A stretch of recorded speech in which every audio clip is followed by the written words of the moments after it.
আজকে চা প্রেমীদের জন্য খুব সুন্দর একটা রেসিপি নিয়ে আসলাম, চায়ের রেসিপি। আর এটা এত ফ্লেভারফুল, খেতে এত ভালো লেগেছে, আর দেখতেও কিন্তু অনেক সুন্দর। বাসায় যদি মেহমান আসে ঝটপট বানিয়ে নেওয়া যাবে। এখানে নিয়ে নিলাম কমলা, 3টা কমলা নিলাম। এখানে আমি আরেক পাশে পানি বসিয়ে দিলাম চায়ের, কারণ পানি ছাড়া তো আর চা হবে না।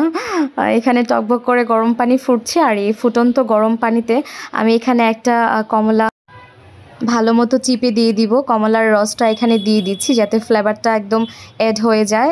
খুব ভালো মতো করে কমলার জুসটা দিয়ে দিলাম, আর সেই সাথে সাথে কী যে সুন্দর একটা ফ্লেভার আসছিল।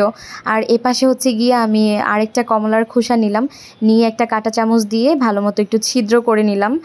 ছোট ছোট করে ছিদ্র করে নেওয়ার পরে এখানে আমি দিয়ে দিলাম চা পাতা দিয়ে তারপরে ওই যে ফুটন্ত গরম পানিতে কমলাটা দিয়েছিলাম, ওই কমলা সহ গরম পানিটা আমি এখানে ঢেলে দিলাম। আর চায়ের লিকার দিলে কিন্তু এমনিতেই খুব সুন্দর একটা কালার চলে আসে গরম পানিতে চায়ের লিকার পড়া মাত্রই। আর আমি একটু ডেকোরেশনের জন্য উপরে একটা কমলার স্লাইস দিয়ে দিলাম। তো কী যে ভালো লাগছিল দেখতে, ধোয়া ওঠা কমলার চা, খুব সুন্দর একটা ফ্লেভার, প্লাস হচ্ছে গিয়ে কালারটাও একদম কমলা রঙের, খুব সুন্দর লাগছিল। বিকেলের আড্ডাতে একদম জমে যাবে। সো ট্রাই করে দেখতে পারেন যারা চা প্রেমী আছে, আশা করি ভালো লাগবে।